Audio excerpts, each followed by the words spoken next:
요즘 금값 얘기 정말 많이 들리시죠? 연일 사상 최고치를 찍고 있는데 진짜 이상한 건 뭐냐면요. 귀금속의 단짝이라고 불리는 은은 정말 조용하다는 겁니다. 그래서 오늘 이 미스터리를 한번 파헤쳐 보려고 합니다. 도대체 왜 금은 저렇게 날아가는데 은은 제자리에 있는 걸까요?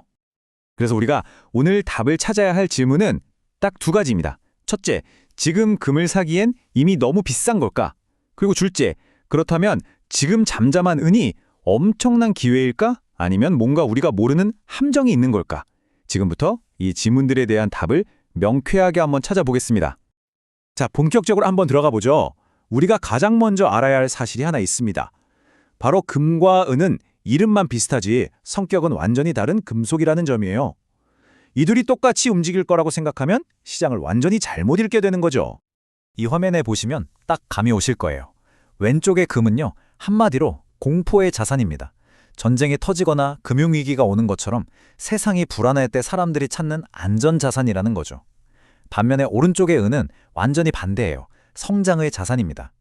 얘는 산업용 금속이라는 성격이 훨씬 강해서 태양광 패널이나 전기차처럼 경기가 살아나야 수요가 폭발적으로 늘어나는 그런 친구입니다.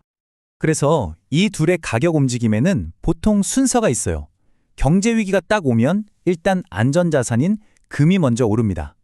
그러다가 경기가 이제 바닥을 찍고 슬슬 회복될 것 같다는 신호가 보이잖아요. 그때 산업 수요가 살아날 거라는 기대감에 은이 뒤늦게 하지만 훨씬 폭발적으로 튀어오르는 거죠. 이 사이클을 이해하는 게 금과 은 투자의 가장 기본입니다. 그럼 먼저 금부터 한번 자세히 들여다볼까요? 도대체 요즘 금 가격은 왜 이렇게까지 강한 건지 그 이유를 한번 파헤쳐 보겠습니다. 시장의 공포와 기대가 어떻게 금 가격을 밀어 올리고 있는지 말이죠. 지금 금 가격을 밀어 올리는 강력한 힘이 세 가지가 있습니다. 첫 번째는 금리 인하 기대감이에요. 곧 금리가 내려갈 거라는 기대가 크죠. 그럼 이자가 안 붙는 금의 매력이 상대적으로 커지는 겁니다. 두 번째는 중앙은행의 매수. 이게 정말 중요합니다. 요즘 중국이나 러시아 같은 나라들이 달러 대신 금을 어마어마하게 사들이고 있어요. 마지막 세 번째는 지정학적 리스크입니다. 계속되는 전쟁들 때문에 안전자산인 금이 꼭 필요하다는 인식이 계속 커지고 있는 거죠. 여기서 이 점을 꼭 기억해야 합니다. 각국 중앙은행들이 금을 사는 건요, 단기적으로 시세 차익 보려는 투기가 아니에요. 달러 중심의 세계 경제 질서에서 벗어나려는 아주 거대한 구조적인 변화라는 겁니다. 바로 이 점이 금 가격의 바닥을 아주 단단하게 받쳐주고 있는 거죠. 물론 금의 앞길이 마냥 순탄한 것만은 아닙니다. 만약에 물가가 생각보다 안 잡혀서 금리 인하가 계속 미뤄진다거나 아니면 갑자기 전쟁 리스크가 확 줄어들면 금 가격은 조정을 받을 수도 있어요. 그리고 워낙 많이 올랐으니까 차익 실현하려는 매물도 언제든 쏟아져 나올 수 있다는 점도 무시할 순 없겠죠? 자, 이제 시선을 은으로 한번 돌려보겠습니다. 아마 많은 분들이 이 부분을 가장 궁금해하실 거예요. 아니, 금은 저렇게 오르는데 왜 은은 안 움직이는 거야? 그 이유를 지금부터 제가 명확하게 설명해 드릴게요. 결론부터 말씀드리면요. 은이 지금처럼 늦게 움직이는 건 지극히 정상적인 현상입니다.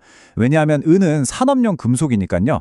경제 엔진이 다시 뜨거워진다는 확실한 신호가 오기 전까지는 마치 점프하기 전에 잔뜩 웅크리고 있는 스프링 같은 거예요. 그러니까 지금의 이 지연은 어쩌면 더 큰 폭발을 위한 준비 단계일 수 있다는 거죠. 이 금은 비율 차트를 보시면 현재 상황이 더욱 명확하게 보입니다. 이 비율은 금 1온스를 사려면 은이 몇 온스 필요한지를 나타내는 건데요. 역사적으로 보면 평균이 약 60배 정도였어요. 그런데 지금은 어떻죠? 85배에 육박합니다. 이건 역사적으로 봤을 때 금에 비해서 은이 극도로 싸다는, 그러니까 저평가되어 있다는 강력한 신호일 수 있습니다.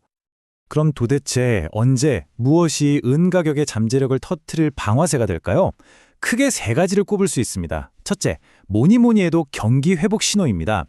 금리 인하와 함께 제조업 경기가 살아난다는 게 보여야 해요. 둘째는 친환경 기술 수요, 태양광 패널이나 전기차 같은 미래 산업에 은이 정말 많이 대체 불가능하게 쓰입니다. 마지막으로 은은 금보다 시장 규모가 훨씬 작아요.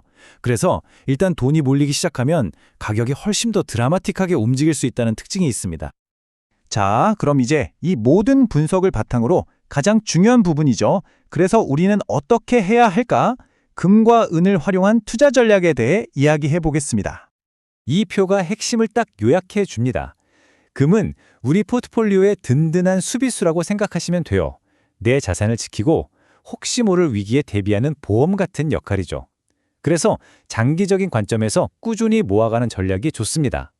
반면에 은은 아주 날카로운 공격수입니다. 경기 회복기에 높은 수익을 노리고 들어가는 거죠. 그렇기 때문에 은은 상승 흐름을 탔을 때 적절한 시점에 이익을 챙기고 나올 준비를 항상 하고 있어야 합니다. 결국 오늘 분석의 결론은 금이랑 은 중에 뭘 살까? 이 질문이 아니라는 겁니다. 진짜 질문은 지금 내 포트폴리오에 어떤 역할이 필요하지? 이거예요. 여러분의 포트폴리오는 지금 든든한 수비수가 더 필요한가요? 아니면 한 방을 터뜨려줄 폭발적인 공격수가 필요한가요? 바로 이 질문에 대한 답을 찾는 것이 현명한 투자의 시작이 될 겁니다.